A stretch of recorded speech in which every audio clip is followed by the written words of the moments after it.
세상을 보는 지식 채널입니다. 러시아의 대문호 안톤 체호프는 1899년에 단편소설 새별장을 발표합니다. 새별장은 러시아의 산골 마을인 오브루차노보라는 마을에 교량을 건설하는 기술자인 쿠체로프와 그의 가족이 아름다운 새별장을 짓고 모스크바로부터 이사 오면서 벌어지는 마을 사람들과의 갈등을 그리고 있습니다. 쿠체로프와 그의 가족은 마을 사람들에게 친절과 관용을 베풀면서 잘 지내려고 하지만 마을 사람들은 매우 불친절하게 대하면서 새별장의 정원을 망가뜨리기도 합니다.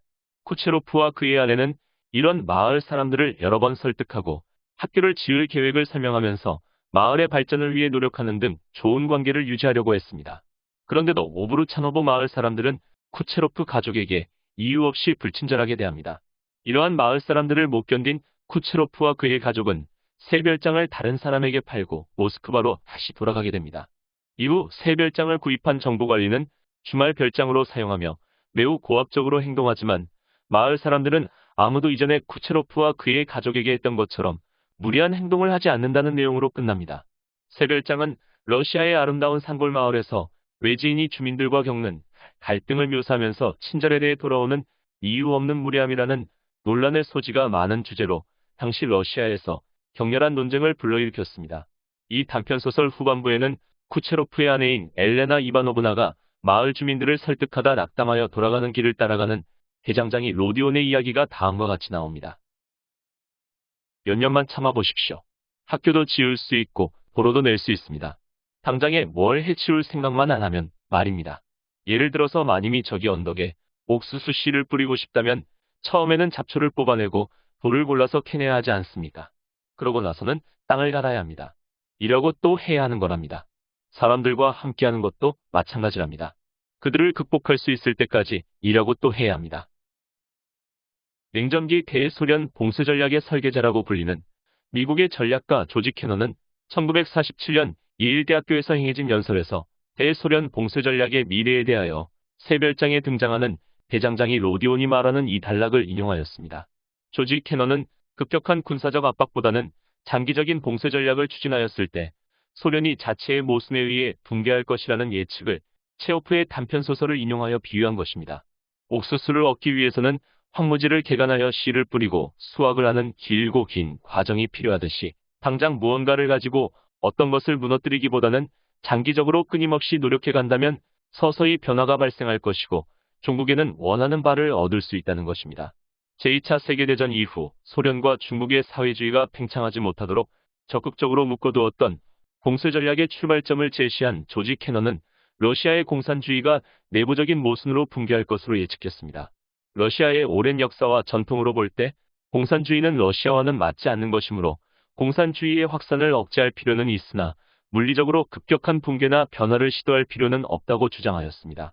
냉전 시대의 봉쇄 전략은 1991년 소련이 결국 개혁개방으로 전환하면서 냉전이 종식될 때까지 40여 년간 미국 외교 전략의 기조로 유지되었습니다. 이제 왜 갑자기 안톤 체호프의 단편소설을 언급하였는지 궁금하실 겁니다. 제2차 세계대전 종료 이후에 소련을 보는 관점과 오늘의 북한을 보는 현실이 묘한 평행을 이루고 있기 때문입니다. 북한 체제는 다른 사회주의 국가에서는 찾아보기 힘든 3대에 걸친 부자 권력 세습이 이루어졌고 주체 사상을 통치 이념으로 하는 거의 신앙에 가까운 유일 독재 체제를 유지하면서 주민들의 생활은 빈곤, 경제난 등으로 고통받고 있다는 독특함이 있습니다. 이와 함께 체제 유지를 위하여 대량 살상 무기와 운반체계 개발에 사력을 다하고 있는 모습은 자기 모순에 빠져 붕괴할 수밖에 없는 국가체제 또는 집단의 전형을 보여주고 있다고 해도 과언이 아닙니다. 북한의 주민들은 조선왕조 500년과 일본 제국주의 세력의 강점을 거치면서 김일성의 공산주의와 연결되었음에도 인간의 기본적인 욕구인 자유와 안전, 그리고 행복이라는 가치에는 변함이 없는 것으로 보입니다. 수많은 탈북자의 증언들뿐만 아니라 북한의 공식적인 대외 채널에 등장하는 북한 주민의 순박한 모습 속에서 이러한 변함없는 가치를 확인할 수 있습니다. 한반도의 평화를 논의하면서 북한을 계속 옥죄어야 하느냐 아니면 풀어주면서 대화의 상대로 만들어야 하는가의 문제는 오랜 화두입니다. 북한을 평화적인 체제로 진행시키는 방향에서는 동의하지만 대화를 통한 점진적 변화이냐 아니면 압박을 통한 급격한 변화이냐에 대한 논쟁입니다. 최근 몇 년간에는 강력한 압박으로는 북한의 핵무기에 대한 의지를 꺾을 수 없으므로 대화를 하면서 평화를 모색해야 한다는 주장도 많이 나오고 있습니다. 대한민국과 북한이 긴밀하게 교류하면서 경제적 공동체로 성장해야 한다는 주장이 그것입니다. 그레이엄 앨리슨의 투키디데스의 함정을 피하는 12가지 열쇠에서 언급된 경제적 상호 의존의 심화는 전쟁 비용을 높이기 때문에 전쟁 가능성을 낮추는 효과가 있다는 논리가 그것입니다. 우리나라와 북한이 서로의 문화적 공통성을 찾아가면서 경제적 상호 의존적인 밀접함이 증가할수록 전쟁으로 인한 치명적인 위험과는 멀어진다는 것입니다. 여기서는 핵무기를 사용하는 상호 확증 파괴와 유사한 상호 경제 확증 파괴라는 개념을 바탕으로 경제적인 상호 의존성이 파괴될 때 공멸한다는 인식을 강조하고 있습니다. 잘 구축된 경제적 공동체로 성장한다면 어느 일방도 전쟁으로 모든 것이 공멸하는 상황을 원하지 않을 것이므로 긴밀한 경제 공동체 구축이 평화를 위한 지름길이라고 말하는 것입니다. 이와는 다른 관점으로 이미 유명무실해진 북한의 재래식 군사전력이 아닌 대량 살상 무기에 대한 포기를 유도하는 방안이 최우선적으로 거론되어야 한다는 주장이 있습니다. 대화와 경제적 공동체의 형성 노력보다 먼저 추진해야 하는 것이 대량 살상 무기 포기에 대한 강요라는 것입니다. 1970년대와는 달리 북한은 우리나라와의 경제적 군사적 경쟁에서 열세를 면치 못하고 있습니다.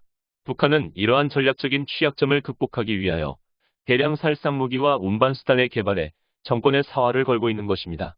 대량 살상 무기와 운반수단이 확보되는 순간 북한은 한반도뿐만 아니라 일본, 미국과의 협상, 장기적으로는 중국과 러시아와의 협상에서도 대등한 위치를 차지할 수 있습니다. 이것은 클라우제비츠가 전쟁론에서 설파했던 정치의 연속선상에서 전쟁이라는 도구를 활용하여 상대방의 의지가 꺾이는 수준까지 압박한다는 전략적인 행보로 볼 수 있습니다. 북한은 대량 살상 무기라는 도구를 활용하여 자신들이 원하는 전략적인 목표를 달성하려 하고 있으며 이는 상대적으로 협상의 우위를 확보하면서 자신들의 뜻을 관철시키기 위한 것입니다. 결국 이 주장의 핵심은 국제적인 제재를 바탕으로 북한의 의지 변화를 유도하여 대량 살상 무기와 운반수단에 대한 개발을 포기하도록 압박하는 것이 대화를 통한 평화적인 환경 조성보다도 먼저 추진되어야 한다는 것입니다. 냉전 시대의 봉쇄 전략으로 소련을 개혁 개방으로 유도하였던 전략의 기조가 생각나는 이유입니다. 남과 북이 교류하면서 긴밀한 경제적 공동체를 만들어 평화로운 한반도를 만들자는 의견과 북한의 대량 살상무기 능력을 제거한 후 한반도의 평화를 논의해도 늦지 않다는 의견은 궁극적인 목표를 어디에 두느냐의 문제일지도 모릅니다. 우리에게 더욱 중요한 것은 어떤 전략을 수립하든 장기간의 끊임없는 노력을 바탕으로 서서히 변화를 유도하면서 원하는 목표를 달성하여야 한다는 것입니다. 오늘은 러시아의 대문호 안톤 체호프의 단편 새별장의 한 구절에서부터 한반도의 문제까지 연결하는 시간을 가져보았습니다.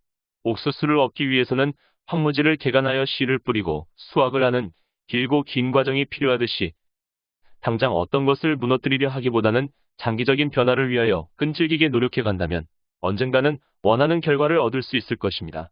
단기간의 노력, 4년이나 5년의 임기 내의 급격한 변화로는 우리가 원하는 결과인 한반도의 평화를 만들어내기는 어렵습니다. 그러한 단기적인 성과를 확인하려는 생각보다는 장기간의 전략을 수립하고 일관되게 추진하려는 사고가 필요한 때가 아닌가 합니다. 다음 시간에는 더욱 알찬 내용으로 찾아뵙겠습니다. 감사합니다.